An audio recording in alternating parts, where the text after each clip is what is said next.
you've got the light issues, but just bumpers alone. I saw someone yesterday. Oh man, these people, they drove me nuts. So I'm in a parking lot, and this lady's backing out beside me. And I say to the wife, I go, oh, this is going to end danger. This is not going to end well. I said, for sure she's going to hit someone, because there was a big truck beside her. She's backing out. She can't see. Lo and behold, she does hit somebody. Just a little tap in the door. And then because then the person who got tapped parked right behind me, but I was also trying to back out. So I get out and I'm trying to be polite, saying, ladies, can you please move your vehicle just a little bit so I can leave? Oh, just a minute. We're just having a talk. I'm going, I almost wanted to say, I live in the world where everyone I just need to talk to you for a minute, and it's never just a minute. No. So I say, but I need to get out, and the ladies are talking really quickly. Oh no, it's just going to be a minute. We just have to sort this out. And finally, they get into their vehicles and they drive off. And the one lady says, "Oh yeah, there's no damage." And I'm going, I can clearly see the dent in your car. I can clearly see where your door has been pushed in. The one lady, clearly neither of them saw it, or it was already there, but I don't think so. It seemed to be too conspicuously placed. But this whole side panels, parking lots, and the bumpers that are getting cracked or pushed in or dented, you got to replace an entire bumper. It's just a plastic piece filled with sensors. Those things are expensive. Yeah. They're not cheap either. Super expensive. Yeah. That's right. Oh man, what's going on? That is the thing, right? You've got at the end of the day, the cost of repairing a car, is always going to be based upon how much it costs the manufacturer to make that part, and how much it's going to cost you to pay someone's labor time to fit it for you. I think everyone's got to ask this when they're buying a vehicle, and do not trust the person selling it to you when you ask, well, how much is it going to cost to replace the bumper? Those got to be things you got to ask, because those are the things that are going to go. How much does it cost to replace the LED lights? How much does it cost to replace the tail lights? What about the windshield? You got to ask all these questions, because you've got to know that eventually this is going to happen, especially bumpers. The bumpers are going to need to be replaced. Windscreens, lights. And those are my top ones. Tires. There's a lot of variety in tires you can get, unless you got some really weird sized. And if you want to have the same ride that you're buying with, you need to have the correct tires. Although I got case in point of the weird one here. I got a friend who drives a Mercedes, and one of these SUV kind of Mercedes things, whatever model it is. Yeah. Noisier than my Jeep. Tires of like, but it's brand new. These are the tires that came with it. And I'm thinking, you get into a Mercedes, you get the clunk of the door, and you're in this hermetically sealed cabin. This thing was noisy. Might as well. My Jeep, as I said, my Jeep is quieter. How can that be? Well, the tires start to, you see, the thing with tires, the geometry of the suspension and the steering is set by the manufacturer based on what they think is the way you should drive the car. Now, they've spent years designing the car. They do know best of how you should drive the car. Now, whether you're going to drive it that way or not is up to you. But we're talking about seconds of adjustment, which is seconds into minutes, into degrees. These are such fine adjustments on steering and suspension that if you were to have an extra person in the car, or you drive the car that's designed to have, most manufacturers will design it to have the driver, 3 passengers and some luggage and a full tank of fuel. So when you're driving around on the petrol light with just yourself in it, and there's less weight on the suspension, the camber and everything on the back wheels especially, because there's zero weight in the back in a front engine car, but that is just one sort of dimension of the steering and suspension geometry. As soon as that changes, the tires come into contact with the road in a different way, and what normally happens is they wear, and we call it sawtooth wear, and then you end up with what looks like basically becomes what would look like if you call it a 50 pence piece of 50p in the UK, just like a 50 fil coin, just square, flat edges everywhere you look, and that comes into contact with the road constantly, in and out of contact. So that's what makes the drumming sound. Often, people mistake it for wheel bearing faults, things like that. They think a wheel bearing's failed because of it. And one of the issues is that when you drive a car every single day and it gets gradually worse, you don't notice it, and then someone else gets in the car and they're like, what's wrong with your car? Yeah. So, that's the thing. But we see it on a service and we'll report it, and the customer says, there's no noise.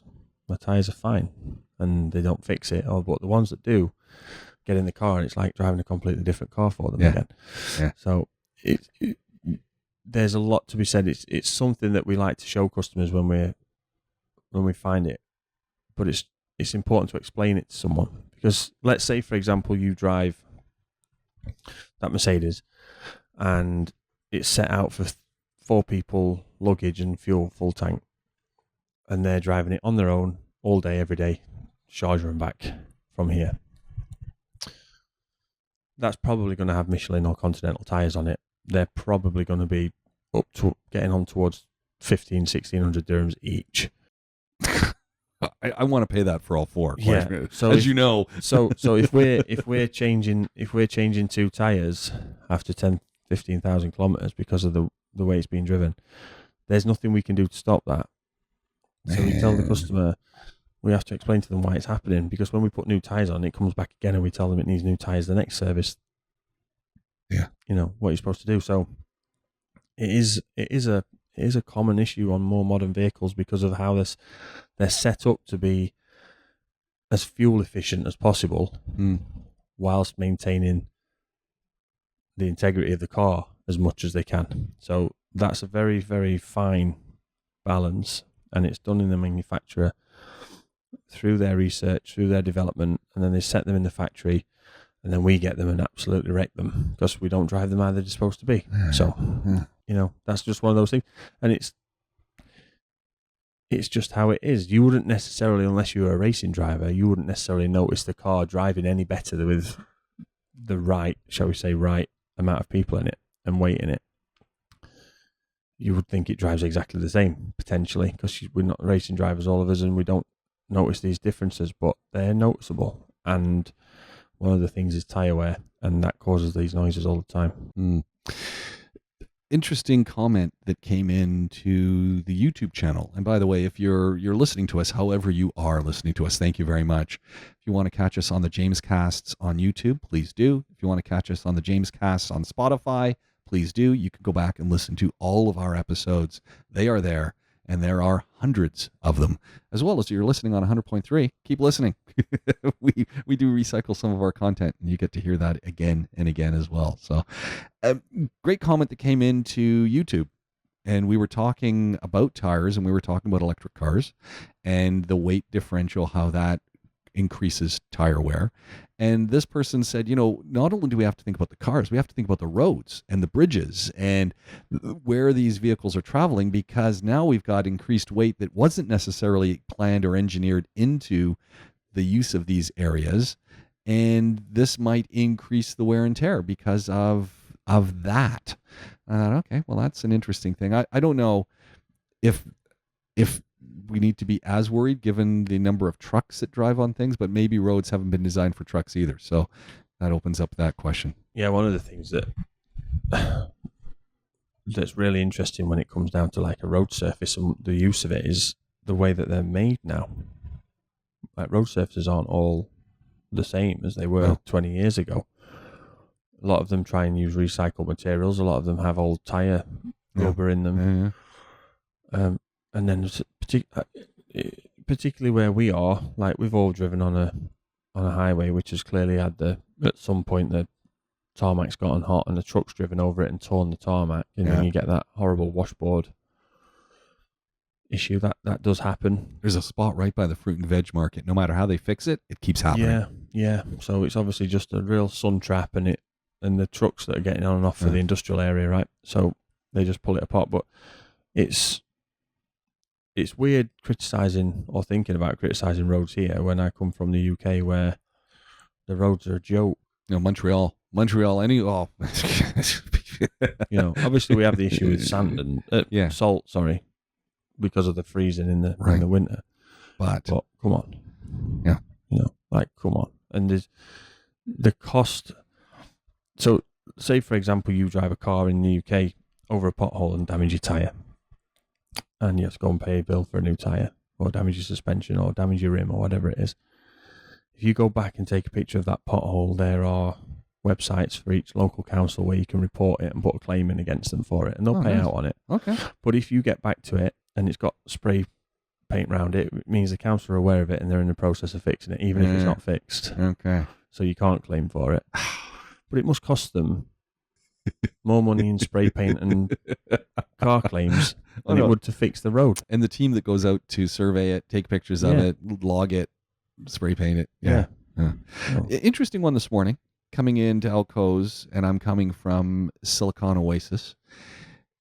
The number of vehicles pulled over on Elkale Road with flat tires. 4 in the span of 10 kilometers. And I'm kind of going, okay. Another one of those things, something was on the road somewhere. Yeah. They were all hitting. Yeah. They've hit something. You'd have thought so. Yeah. I mean, we're everywhere you look, there, cranes and trucks, and there's lots of stuff pumps. to fall off things. There's all sorts going on. So, and when something falls off a truck on an 8-lane highway, it's pretty hard to go and rescue it. Yeah. So I don't. It stays there. I mean, I saw no debris, so I wondered if it could be nails that had fallen off, or I don't know, or again, my theory with a lot of these places, and it could just be that they were all coming from the same place with the same amount of traffic, and they hit the same reflector on the road. It must have a sharp edge. Yeah. And it's cut their tires.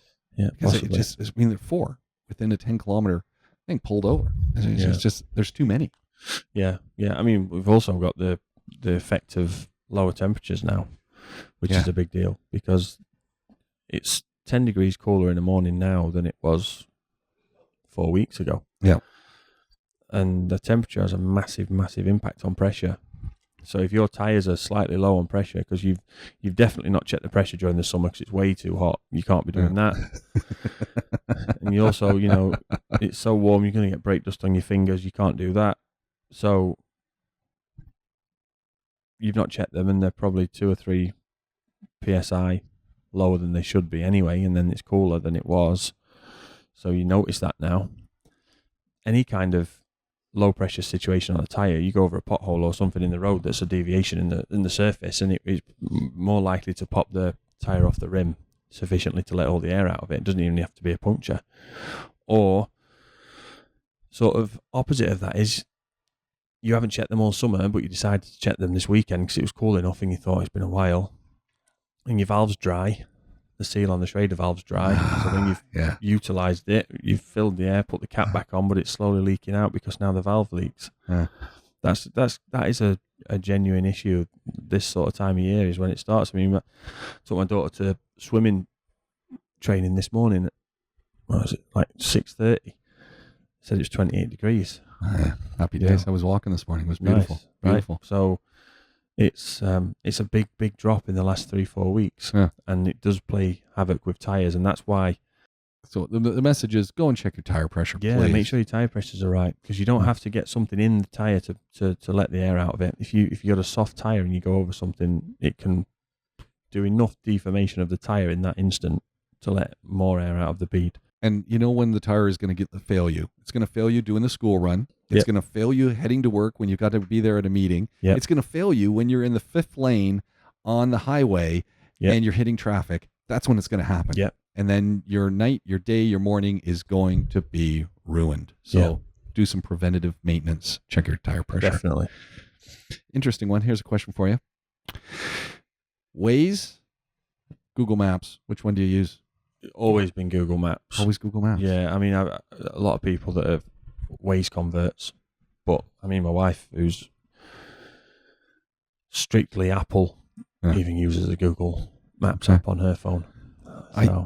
So I have always been. I love Google, and I own a Google phone. I own a Pixel, but I used to use Huawei phones. Oh, okay. And so I was using Waze, and which is owned by Google. But anyway, I was using Waze. The reason I ask is twofold. First of all, I think too many people are glued to their phones, and I'm trying to figure out, when I'm driving down the road, and I was on Waze this morning, and it's giving me where all these cars are pulled over. Who is putting in that information? So, I mean, and there's a lot of self-reporting that can happen in these apps. And I'm thinking, who's got the time to be typing this in? Because the traffic was not stopped. It was moving. So I thought this is dangerous behavior on someone's part. I'm glad they were putting it in, but it's dangerous behavior. Yeah, I'm always a little bit skeptical about that. I don't know that it is. I'm sure there are some do-gooders and busybodies that will do that, and more power to them. And thank you for that. For the times that I'm sat in traffic, and I know why I'm sat in traffic, I guess, because it's very rare that it'll come up in advance and divert me around. Yeah, but I'm skeptical. I think there's more surveillance than we know going on. That's the other possibility. Yeah. Do you freestyle it, or do you always follow Google Maps to the letter when you get into your car? And this is something I find really odd. Coming to the garage to record this podcast, I will put on my Google Maps or my Waze, only because there's 4 ways to get here. And you never know which one's going to be blocked. Exactly.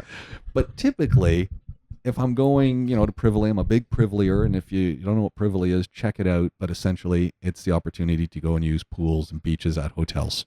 And so I'm a 4-day a week, 3-day a week Privily guy. They make no money off me. You're the customer they don't want. There's no attrition rate on it. I got to say, the funniest one is we tend to go to the same pools because we go to the Versace by the house because it's close to us. By. So I go there an awful lot. So to the point that all the valet guys know me. And if I drive up with my wife, they'll go, "Where's the yellow Jeep?" And when I drive up in the yellow Jeep, they will abandon Lambos to take the yellow Jeep. They come back. "I love your car. Good, what a great car." They love both of the Jeeps. It's a good job they don't know about ducking. I put one in. Well, I put one on the windshield of the red Jeep. The floodgates. There is one duck on the windshield, so we'll see what happens with that. The reason I say this is going back to maps is I think people don't freestyle enough, and just sort of. And we had the incident, and I was going to use the other word that people are using, but I think that gets misused quite a bit. We'll go freestyling. So we're going to go out with the wife. We're coming home this weekend. We're going to drop some books off at a bookstore, Bookends in Silicon Oasis. If you haven't been to this place, I highly encourage anyone who's listening to go check them out. They're the place that they accept donated books, don't they? Yeah, they do. I know that place. And good price. I was just going through the stacks, 10 dirhams for some great high quality stuff. They've got a ladder to climb up 4 flights on the bookshelf. It's fun. It's downstairs. They do events, Bookends. Absolutely recommend it. It was really cool. Lots of parking there too. And that's in the Dubai Digital Park, which is over by the Porsche repair area in Silicon Oasis. So go check that out. It's really cool. So we're coming back from Privily, which is on the Palm. We were at Raffles, lovely pool, and the wife decides I'm going to put on Google Maps.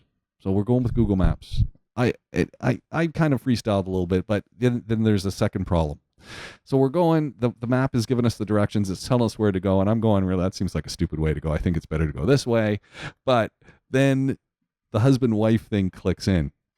The wife is using the Google Maps and she's navigating and giving the directions. Do you not follow your wife's directions based on the map and go with your own freestyling move?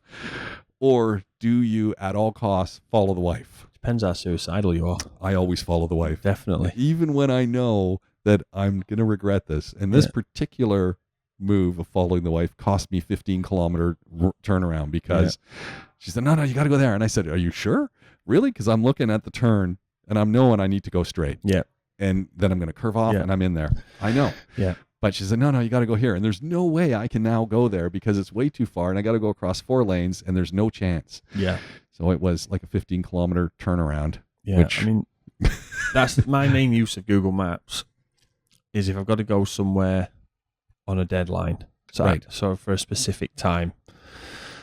So if it's taking the girls to a practice or if it's taking to pick a customer's car or drop a customer's car, something that I know I've set a time for that. A good one's on a Friday morning when I go to the gym early. I need to be there for the start of the session. Right. Traffic can be bad. There's a few ways to go, and I need to make sure I'm not putting myself into a jam. So I'll do it now. Obviously, on Google Maps, you'll set the route, and then if you click on Start, it will plot it on a blue line, and then there'll be the grey lines that are similar ETA, 5 minutes slower. there's sometimes you get similar ETA 17 minutes slow. Well, who's taking that? Yeah, exactly. But like you'll see them and then you think, okay, well and then you look at it and you think, oh, that's not the way I'd have gone. Yeah. Now, why is that? Yeah. Is there an accident on this other road, and how bad is it? Because even if there was, probably going to be about the same time. So why is it not down as a similar ETA? So then what I'll do is I'll add a stop, and I'll add a stop that is on the route that I would have taken, and see how much time it adds on to that route.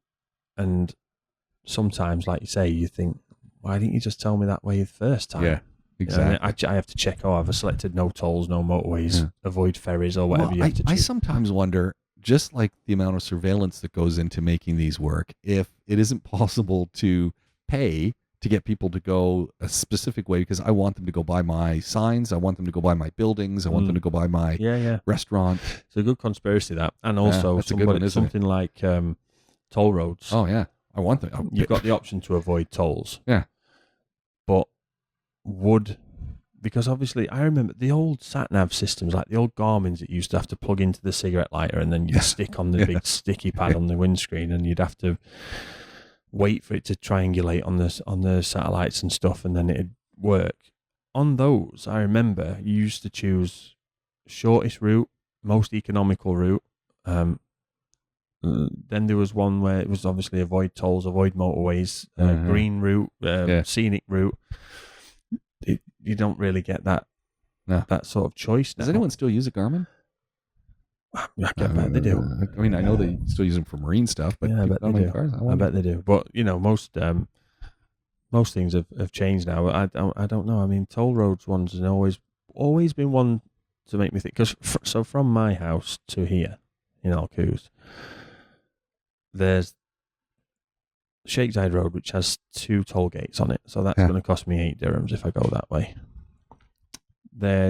I can go to the 311 on Sheikh Mohammed bin Zayed Road onto the Al Khail Road and get in. Now, there's 3 or 4 minutes difference in it, but it always takes me Sheikh Zayed through the toll gates. Yeah.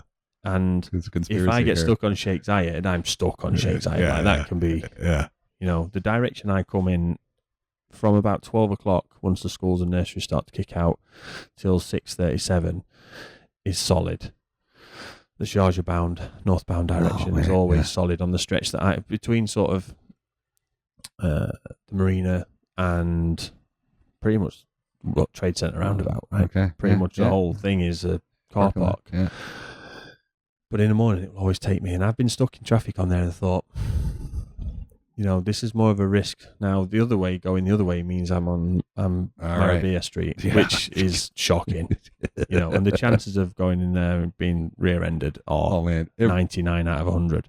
I freestyled it a couple of weeks ago and took Marabia Street and regretted it from the moment I got on. And it's not because it's not long. But you are... It's because there's a U-turn and you've got all these vehicles doing a left-hand turn. Yeah. That's what it is. And then there's people in the right-hand lane still trying to do the left-hand turn. And there's 4 lanes in 2, and it's and it's people who do this every day, so they know. I always feel sorry for the people heading to Iraq or Sharjah because it's every day they're caught in the same amount of traffic. Those people must be on high blood pressure medicine for sure. Yeah, I remember when we used to look after... I lived in Iraq for a bit too. Yeah, I mean, Iraq was fine because I used to get out on go past Dragon Mart, past the International City in Dragon Mart, all the way out to the 611. Okay. And then once the roadworks were finished at Sharjah Mosque, it was clear. It's beautiful now. That road is spectacular. And then it goes down to 2 lanes, but it was by that point, it's Al Quain, problem. And then as soon as you get into Al Quain, no rules apply on the road, so the drivers go crazy. I don't understand. You hit that border, and then it's just like, you know, everyone just becomes There's a Wild reason West. There's no crash barriers between the tarmac and the sand, because the sand is also utilised. And it's fine. It's fine. But no, you know, like people like John Ellis. He used to live in... Big shout out to John, by the way. Really kind words came from John about this show and stuff we've been doing. Really appreciate it. He's doing some good stuff at the minute at home in the UK, but he lived in Ajman for a while. Yeah. I remember him sending me videos from his apartment of the storms on the sea with like shipping boats just being smashed around by it. You don't realise how violent it is up there. But he used to have that drive, but Ajman was closer as the crow flies than it was Ras Al Khaimah. But I'd get home and have the girls in bed before he'd get back to Ajman, because he has to go through Sharjah and he has to fight it out. And the traffic is wild. Yeah. And I always wonder, like, me and DJ have the conversation all the time. Oh, I'm not sitting in that. I'd rather be moving for 10 minutes than waiting for 5. Yeah. I'd rather I'm always the same. I'd rather have time on the journey but be moving than be sat in traffic for the sake of 5 minutes, because the stress. You're constantly thinking, is somebody going to stop that they're pulling up behind me? People fall asleep, they're going to bump you. People what about your car overheats? They're pushing in the lane. It's like, forget it. What do you do? Yeah. You don't know what's actually caused the stoppage. You know what? There's people nodding their heads right now who do that every day, and they're going, you are describing my life. You just keep moving, better way. Save an extra 5 minutes, but at least you've been not had to stop. Glenn, we've got stuff on the show notes we haven't talked about. We're going to pick those up next week when we get back here and do this all again. We're coming to you from the Powerworks garage. This is the Powerworks podcast studio, and we're talking cars. Car Talk is the show. It's the Powerworks podcast. We'll do it all again really, really soon. Glenn, thank you very much. Thank you. And thank you for tuning in.